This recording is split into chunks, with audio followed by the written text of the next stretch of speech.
em 1888, o irmão de Alfred, que se chamava Ludwig, faleceu enquanto visitava a França. E um jornal francês, por engano, publicou o obituário de Alfred, ao invés de dizer que quem morreu foi Ludwig. E o jornal informou o seguinte, observe o que dizia numa página que era comum, hoje não se tem mais tanto, mas antes, nos jornais saía uma página inteira só de comunicação de pessoas que morreram. Vocês lembram disso? Alguém era da minha época? Pois bem, acontecia isso. E o jornal, então, informou o seguinte, falando de alguém que estava vivo e atribuindo e dizendo que ele havia morrido. Mas observe o que diz o obituário dele. Dizia, o Dr. Alfred Nobel, que ficou rico ao encontrar maneiras de matar mais pessoas mais rápido do que nunca, morreu ontem. Ele ficou marcado pela invenção da dinamite, e a manchete do jornal dizia assim, o mercador da morte está morto. Que coisa impactante. E esse equívoco, obviamente, chegou ao conhecimento de Alfred.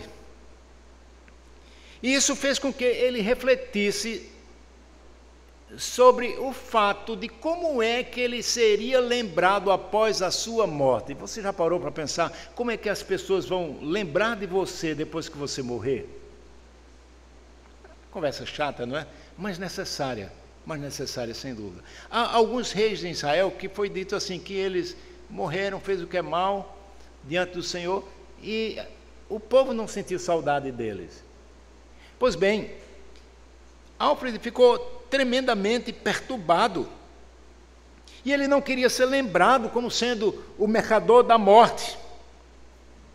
Esse não era o legado que ele queria deixar para os seus filhos, para os seus descendentes e para as pessoas de uma forma geral. Assim, cerca de 7 anos depois, no dia 27 de novembro de 1895, no Clube Sueco-Norueguês, em Paris, Nobel assinou o seu último testamento. E o que foi que ele fez? Ele decidiu destinar parte da sua fortuna, que equivalia mais ou menos em números de hoje, ele iria doar cerca de $1 bilhão.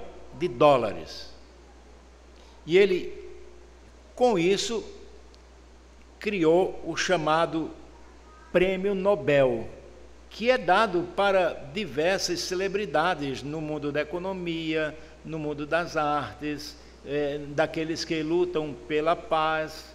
Pois bem, ele mudou a história, a sua história, de forma que, quando se fala em Nobel, você lembra desse prêmio, e não daquele que inventou a dinamite e que tanta gente veio a morrer por conta disso. Pois bem, a história de Ruth, que nós veremos o epílogo hoje, ela também parecia fadada ao fracasso. Ela começou com uma tragédia e normalmente ela caminharia para ser concluída também com uma tragédia. No entanto, Deus, por meio de Boaz, ele trouxe redenção e reescreveu a história de Ruth e de Noemi.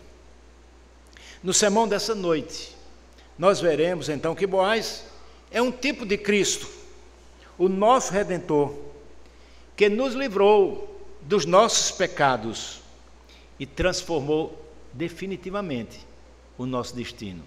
Para isso, então, eu quero convidar você a que você abra a sua Bíblia no livro de Ruth, no capítulo 4, o último capítulo, e nós leremos versículos de 13 até o 22.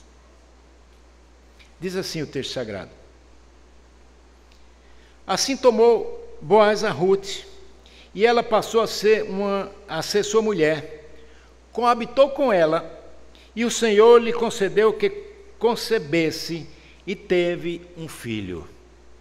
Então as mulheres disseram a Noemi: Seja o Senhor bendito, que não deixou hoje de te dar um neto, que será o seu resgatador, e seja afamado em Israel o nome deste. Ele será restaurador da tua vida e consolador da tua velhice, pois tua nora, que te ama, o deu à luz, e ela te é melhor do que 7 filhos. Noemi tomou o menino e o pôs no regaço, e entrou a cuidar dele. As vizinhas lhe deram um nome, dizendo: A Noemi nasceu um filho, e lhe chamaram Obed. Este é pai de Jessé, que é pai de Davi. São estas, pois, as gerações de Pérez. Pérez gerou a Esrom, Esrom gerou a Arão, Arão gerou a Aminadab, Aminadab gerou a Naasson, Naasson gerou a Salmão, Salmão gerou a Boaz, Boaz gerou a Obed, Obed gerou a Jessé, e Jessé gerou a Davi. Vamos orar?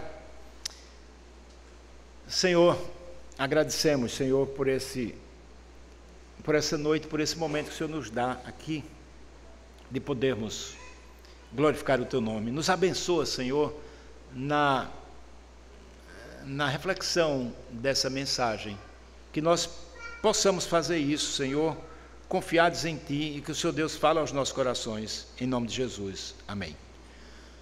Meus queridos irmãos, o texto que nós acabamos de ler é o epílogo de uma linda história, que começa muito ruim, uma tragédia, mas que termina de forma extraordinária, trazendo esperança não apenas àquelas 2 mulheres, Noemi e Ruth, mas também esperança para o povo de Israel, que talvez nem se apercebesse da importância daquele fato que estava narrado nesse livro. Mas, ainda mais, é importante também para nós hoje, homens e mulheres do povo da aliança. Isso porque dessa união narrada neste livro nasceu tempos depois, séculos depois, ninguém mais, ninguém menos do que o nosso Senhor e Salvador Jesus Cristo. Então essa é sim uma história que nos diz respeito. E quando olhamos para esse texto, veremos que a ideia central dele é ver a ação providencial de Deus na história para preservar a linhagem messiânica que naquele momento parecia ameaçada. Por quê? Porque não existia descendentes. Não existia descendente na família de Elimeleque. Portanto, parecia sim uma história, uma genealogia, uma linhagem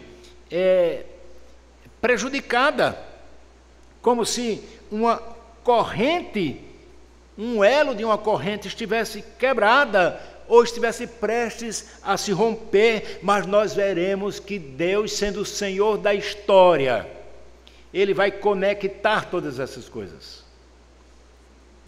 Pois bem, ao final da leitura desse livro e da exposição dele, especialmente deste epílogo, nós podemos chegar à conclusão, podemos concluir que Deus é o Redentor que intervém na história.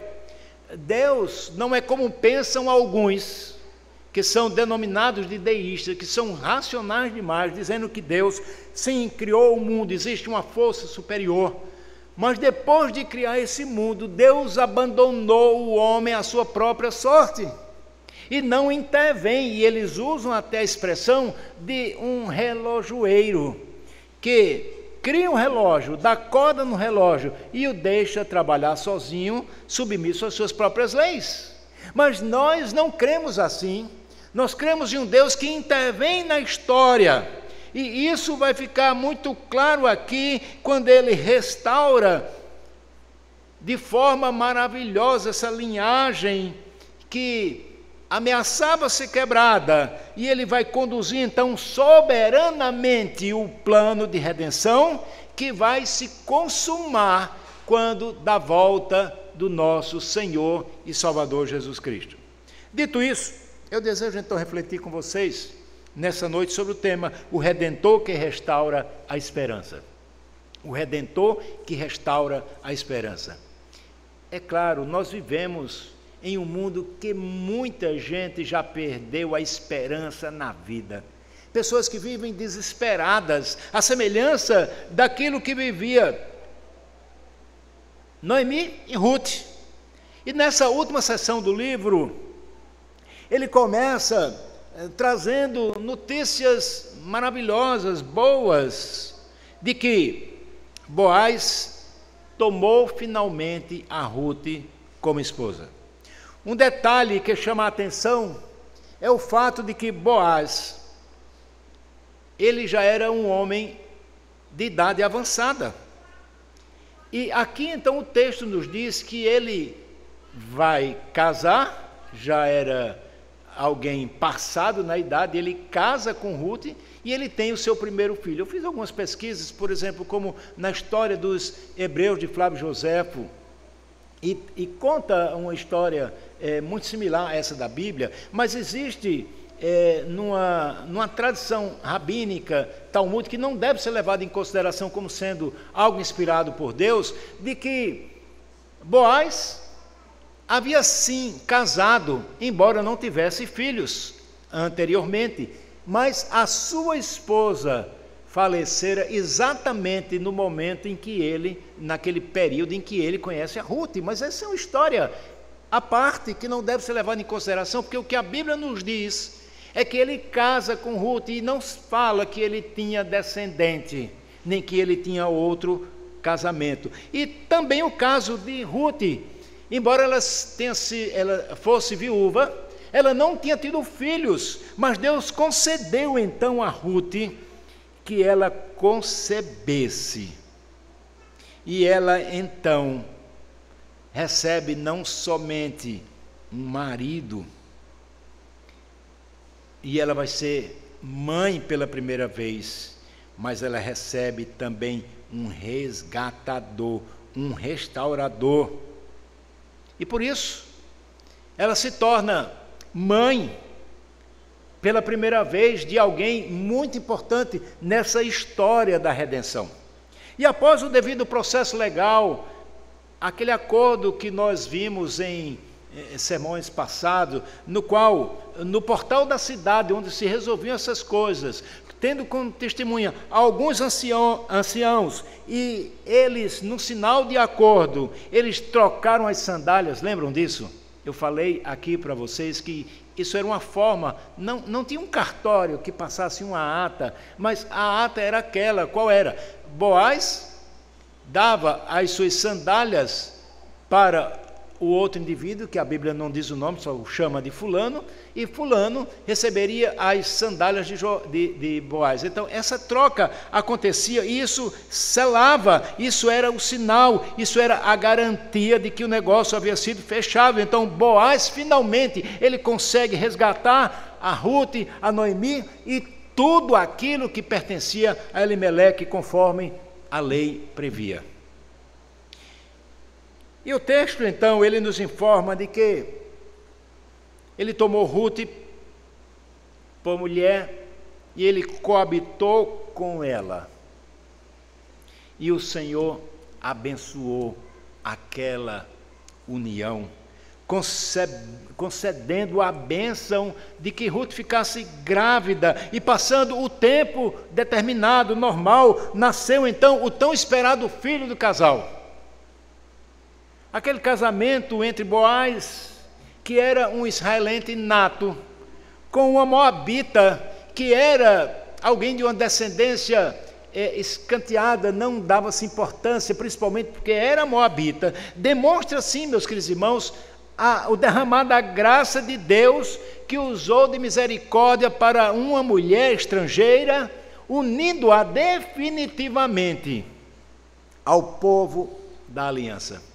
Isso é bem maravilhoso. Algumas implicações há nesse texto, nessa situação, que não nos dá tempo aqui de discorrer sobre ela, mas o certo é que Ruth se tornou parte desse povo de Deus, inclusive tendo o privilégio de ser bisavó de um rei, do rei Davi, e por dedução lógica, ela também foi uma ancestral de Jesus.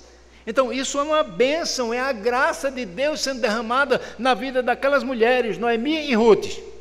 E a atitude, meus queridos irmãos, de Boaz, ao agir como redentor de Ruth, foi em cumprimento à chamada lei do levirato, conforme Deus havia estabelecido para garantir e preservar a descendência e o futuro da família de Noemi. Não há dúvida, e repetirei quantas vezes for necessário, Boaz prefigurava a Cristo, o nosso Redentor, aquele que nos comprou com seu sangue, aquele que nos resgatou pela sua morte, assumindo o lugar que era nosso. Nós estávamos sem esperança, a nós estava destinado o inferno, nós estávamos caminhando para o inferno, mas nós fomos resgatados e fomos feitos parte, membros da família da aliança. Mas uma segunda coisa que eu quero destacar, além dessa esperança restaurada por esse casamento, eu quero destacar a esperança confirmada com um herdeiro. Os versículos de 14 a 17 nos apontam exatamente para isso. Nesses versículos, nós encontramos que eles descrevem a situação de que Noemi e Ruth tiveram uma mudança drástica no futuro delas. Foi algo assim, uma mudança muito forte. Antes, elas eram desprezadas. Vocês devem estar lembrados que quando elas voltam da terra de Moabe, chegam a Belém, elas são tratadas como indigentes. Elas vivem à procura de recolher material que estava à beira do caminho. Portanto, elas viviam em tempos como de esmola, de viver da sobra daquilo que caía na estrada. A amargura naquele período era tanto porque Noemi perdeu o seu marido sendo viúva e os seus 2 filhos, fazendo com que Ruth também se tornasse viúva. Então a situação era desesperadora. Era tal desespero de que a própria Noemi desejou mudar o seu nome para Mara, devido à amargura com que ela foi afligida naqueles dias. Mas agora a situação mudou. Agora aquelas irmãs são celebradas em Israel com cânticos do tipo, como está aí no versículo 14, seja o Senhor bendito. Em outras palavras, Deus estava sendo glorificado por causa do resgatador e do ilustre recém-nascido, descendente de Boaz, e que daria continuidade à linhagem de Elimeleque. É interessante notar que o nome da criança não aconteceu por escolha de seus pais. Isso às vezes fica muito complicado nos dias atuais, né? Eu sempre desejei colocar um nome dos meus netos, e ninguém admitiu as sugestões. Não é? Então, é interessante, mas ali a situação era outra. E então, as vizinhas, não foi nem o próprio casal, as vizinhas foi quem escolheram o nome do recém-nascido. E elas deram o nome, então, de Obed, que pode ser traduzido, entendido, como uma celebração ao trabalho, uma celebração ao serviço e à devoção a Deus, através do trabalho de Noemi e Ruth. E outro aspecto digno de nota aqui, é que aquelas celebrações que deveriam, na nossa cultura, envolver os pais, elas, na verdade, foram direcionadas não para a mãe Ruth, não para o pai Obed, mas foram dirigidas diretamente a Noemi, a avó. E é interessante isso. Ruth era mãe biológica, mas aqui no momento distingue-se a perspectiva da avó, Noemi. Observe que os pais biológicos, Ruth e Boaz, eles não foram especificados nessa cena pelo nome.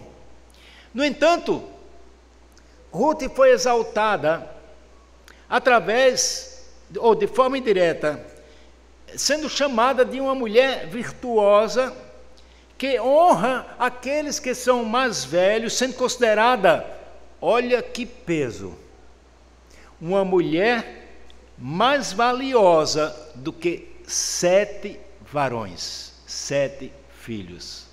Olha como essa mulher se destacou no meio do povo de Israel. E como explicar essa frase, essa ênfase, melhor dizendo, em Noemi? E aqui eu digo para vocês que na cultura de Israel, por obediência àquela lei dada por Moisés, a chamada lei do Levirato, nós vamos ver que, para que o seu cumprimento acontecesse, Noemi assumiria a responsabilidade na criação de Obed. Muitos jovens hoje diriam, ótimo, vou ficar livre, né? Vou poder fazer outra coisa. Mas não é bem isso a ideia aqui. Observe que a menção no século XVI, do versículo 16, nos fala isso, dizendo que Noemi tomou o menino e o pôs nos regaços. Essa é uma expressão um pouco estranha para nós, mas seria uma forma de descrever o carinhoso ato, o carinhoso gesto da avó, colocá-la junto ao peito e transmitir-lhe ternura, ao mesmo tempo que estava dizendo, eu me responsabilizo pela criação dela. Lembram de Timóteo? Timóteo foi educado pela sua mãe e pela sua avó. Então era algo semelhante assim. E eu chamo ainda a sua atenção para o fato de que Noemi vai reunir em si múltiplos papéis em relação a Obed. Pelo menos 4. Vamos ver quais são? Primeiramente, ela era avó biológica. E tem a avó que se acha mais dona do filho do que a mamãe. Mas não era bem esse caso. Mas ela também era mãe por direito, segundo a lei do Levirato. Era direito dela, segundo a lei. Em terceiro lugar, ela seria uma mãe de criação. Em quarto lugar, ela ainda seria uma criadora. O que mais ela poderia desejar?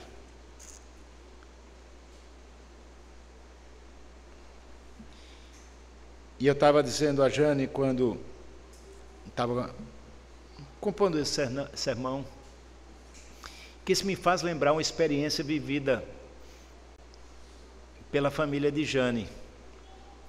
Eu lembro minha minha filha mais velha não havia nascido ainda, já estava grávida de entre 8 e 9 meses. E houve um acidente terrível envolvendo um dos irmãos de Jane, a sua esposa, a sua sogra e mais pessoas em outro carro. E tivemos ali a morte de 5 pessoas. E o irmão de Jane e a esposa deixaram órfãos 2 filhas.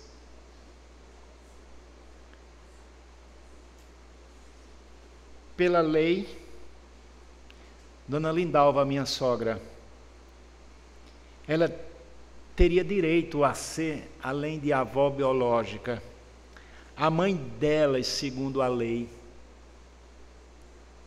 a mãe de criação e a cuidadora.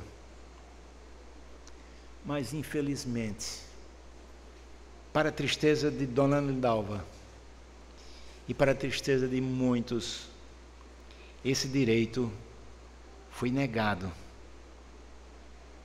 E ela sofreu muito. Lembro como hoje. Mas o caso aqui de Noemi foi diferente.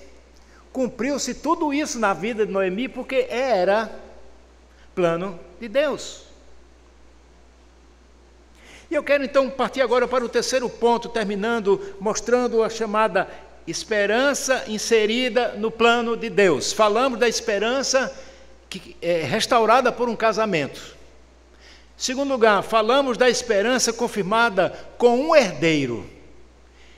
Terceiro lugar, a esperança inserida no plano de Deus.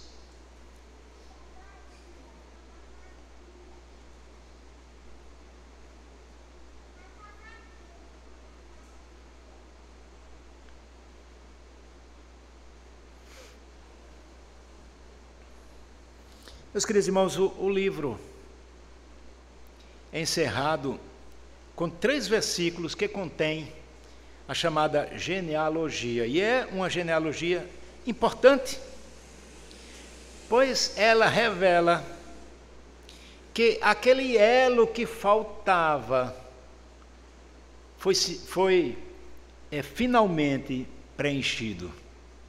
Não houve a quebra do elo no plano de Deus. Como é bom você saber que o Deus que determina os fins é aquele que determina os meios.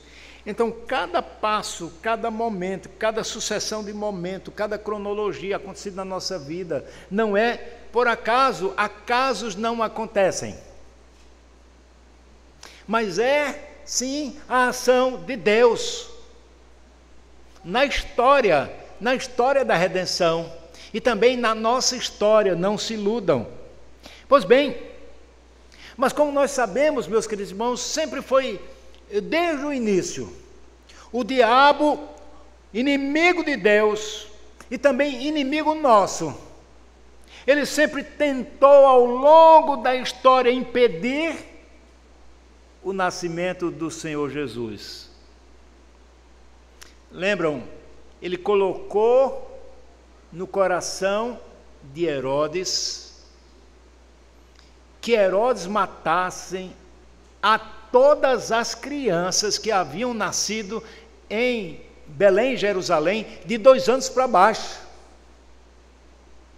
A crueldade do diabo, que está pouco interessado no bem das pessoas.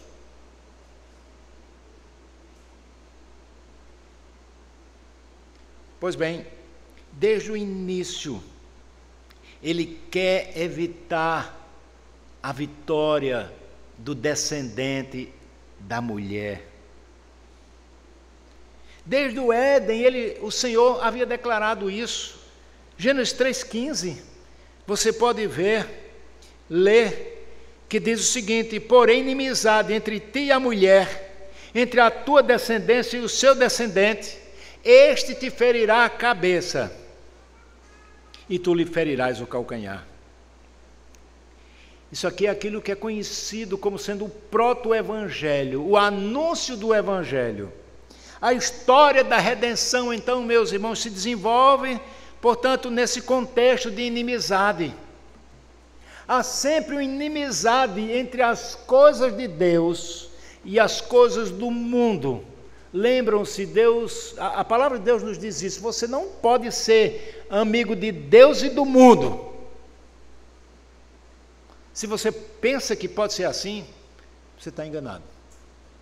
Não se pode servir a dois senhores, porque há de se agradar a um e aborrecer ao outro. Pois bem, durante toda a história foi essa luta para que o Senhor, para que o plano de Deus fosse impedido de acontecer. Mas quem é o soberano do universo não é o diabo. O soberano do universo é o nosso Deus Criador, Yahvé, que tem o domínio da história nas suas mãos. Observe que na cruz o diabo feriu o calcanhar do descendente da mulher por meio da morte de Cristo.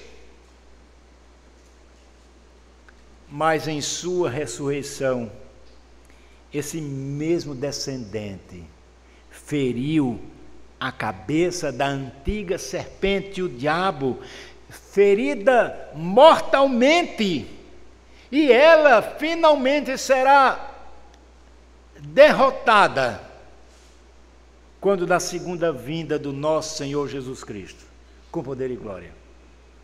Definitivamente, até o último inimigo será vencido, a morte. Paulo nos fala isso no capítulo 15 da epístola, a primeira epístola aos Coríntios. Pois bem, meus queridos irmãos, isso é importante nós verificarmos que Deus é Senhor da história. E um último detalhe merece destaque nesse livro. É que esse livro, ele se encerra com o nome de Davi.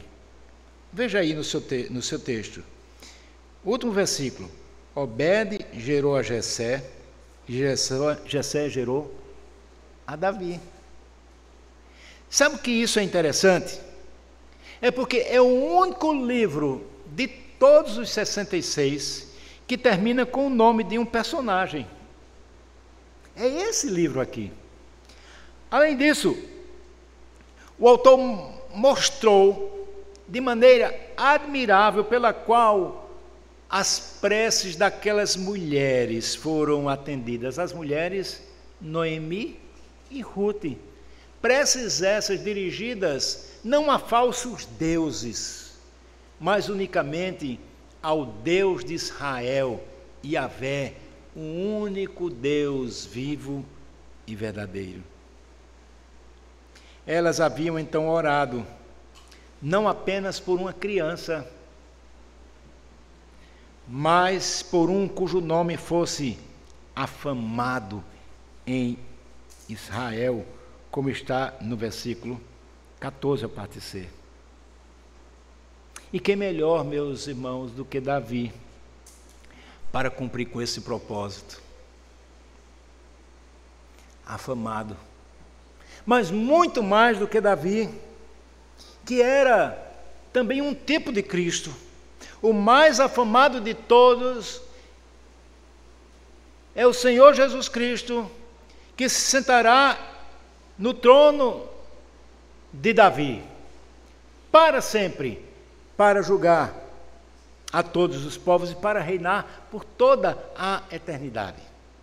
E diante disso que eu vos falei aqui, nesta noite, nessa história, eu quero tirar algumas lições. A primeira delas é que o casamento de Boaz e Rute nos ensina, entre outras coisas, diversas outras coisas, sobre a fidelidade de Deus para com o seu povo. Deus é fiel, independente da nossa infidelidade, independente das circunstâncias que nós estamos vivendo. Deus é fiel e jamais nos abandonará, jamais, mesmo na situação mais difícil da vida. você jamais estará sozinho. É certo, contudo, que provas virão, provas, frutos talvez dos nossos próprios erros, ou das investidas de Satanás contra a nossa vida, ele que é o vil tentador, que quer somente destruir o povo de Deus. Ainda assim, nós devemos permanecer firmes, pois sendo Deus fiel, Ele não nos desamparará. E por fim, Ele nos concederá a vitória e cumprirá todas as promessas que Ele fez.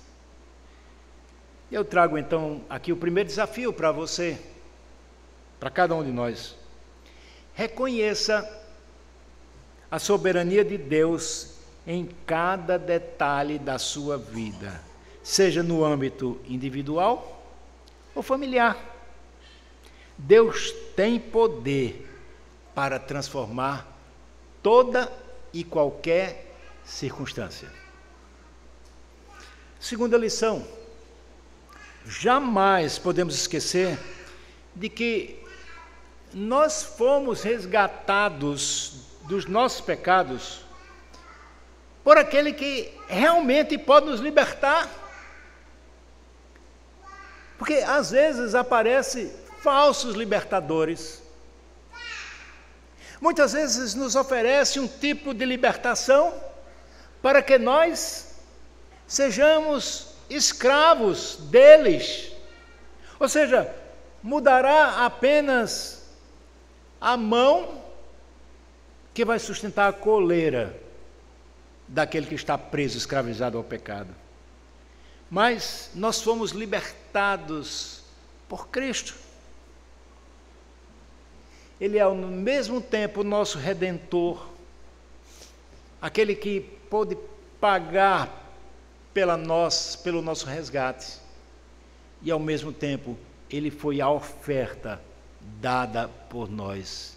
Ele deu a sua própria vida para que nós pudéssemos ter vida e vida em abundância. Então, ainda hoje, a maioria das pessoas vive sem esperança nesse mundo, buscando felicidade onde elas não podem encontrar. Se elas pudessem ouvir aquilo que sempre cantamos aqui na igreja: só em Jesus a paz real você pode encontrar. Só Jesus, só Jesus, só Jesus. Noemi e Ruth experimentaram então a fidelidade de Deus e foram resgatadas quando pediram por socorro em meio à tribulação, mas pediram a Deus, e o Senhor atendeu às orações delas. Segundo desafio: celebre o agir de Deus na sua vida, mesmo naquelas aparentes pequenas vitórias. Celebre a Deus. Você já parou para pensar quantos litros de oxigênio você já consumiu hoje? Celebre a Deus. Você já parou para pensar que você se alimentou hoje, talvez já 3 vezes, ou vai se alimentar 3 vezes ou mais, porque tem outros que passam o dia inteiro comendo, né? Mas então, você já parou para agradecer a Deus que isso é dádiva do Senhor, a saúde e até a enfermidade? E nós nos lembramos, então, num momento como esse, da bênção que o Senhor Deus concedeu a nossa irmã Selma, nossa irmã Thelma, da volta do David Nicholas para casa, depois de tanto tempo de UTI. A pequenininha Lia, que estava aqui hoje, eu até esqueci de agradecer a Deus por isso, né? Ela passou por uma cirurgia na última segunda-feira. Estava aqui hoje. Pequenas vitórias, na verdade, a vitória deles, uma grande vitória. Celebremos, meus irmãos, Celebremos então intensamente as grandes conquistas que o Senhor nos deu. Alegrai-vos. Glorificai a Deus. Terceira e última lição. Deus é Senhor da história. Deus é Senhor da história. Você já parou para refletir sobre isso? Mesmo aquelas injustiças que acontecem, e nós vivemos hoje aqui no país uma grande injustiça. Não dá para esconder, não dá para não ficar indignado em ver tanto bandido sendo solto, tanto corrupto que rouba o dinheiro da nação sendo solto e tendo de volta o fruto do roubo. E nós vemos pessoas inocentes sendo condenadas por tão pouco, como por exemplo, escrever numa estátua uma frase com o batom e ainda não saiu a sentença, mas o relator dizer que ela precisa ser condenada por 14 anos. É muita crueldade. Mas até nisso, meus irmãos, Deus é Senhor da história. Deus conduz a história. E se pensam que ficarão impunes diante de Deus, estão absolutamente enganados. Lembre-se que o diabo, que tentou frustrar os planos divinos, além de ter tentado a Jesus no deserto, quando depois de passar 40 dias e 40 noites jejuando, em oração, o inimigo tentou desviá-lo do seu propósito de nos resgatar. Mas Cristo resistiu e não desistiu. Ele cumpriu fielmente o plano traçado desde a eternidade. E nesse plano, ele seria comparado a uma ovelha muda conduzida ao matadouro. Diante dos seus tosqueadores, ele não abre a boca, mas ele enfrentou todo o sofrimento e a morte por mim e por você.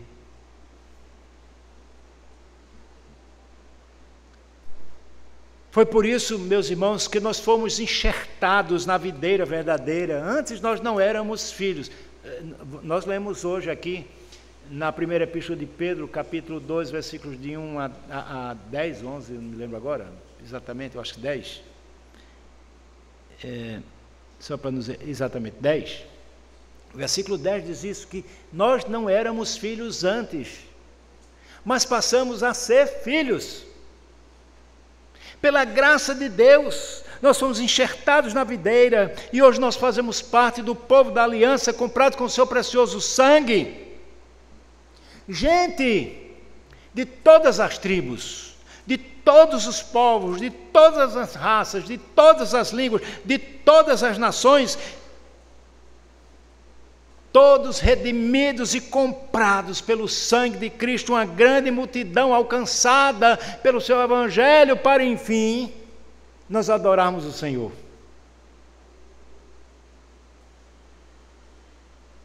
E eu tenho um último desafio para você.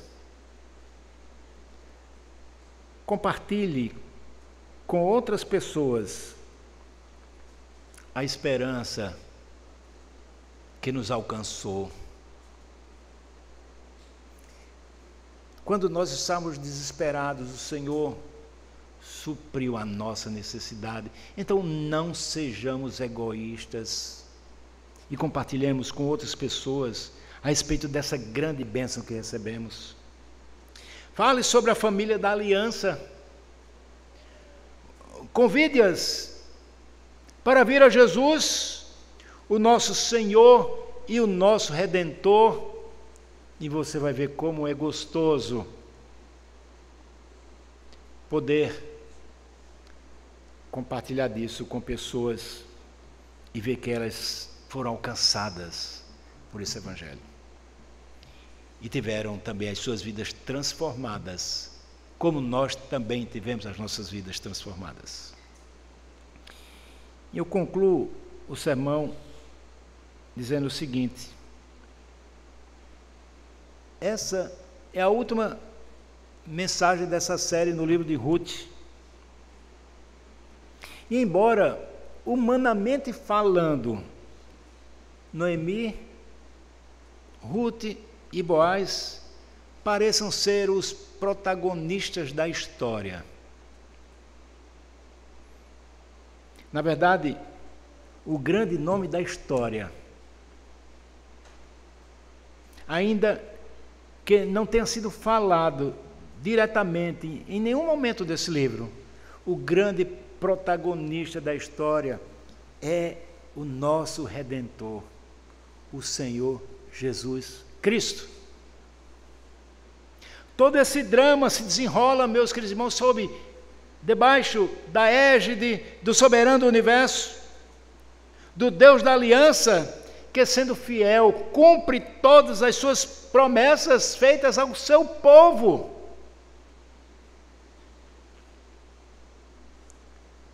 E como é bom fazer parte dessa família da aliança.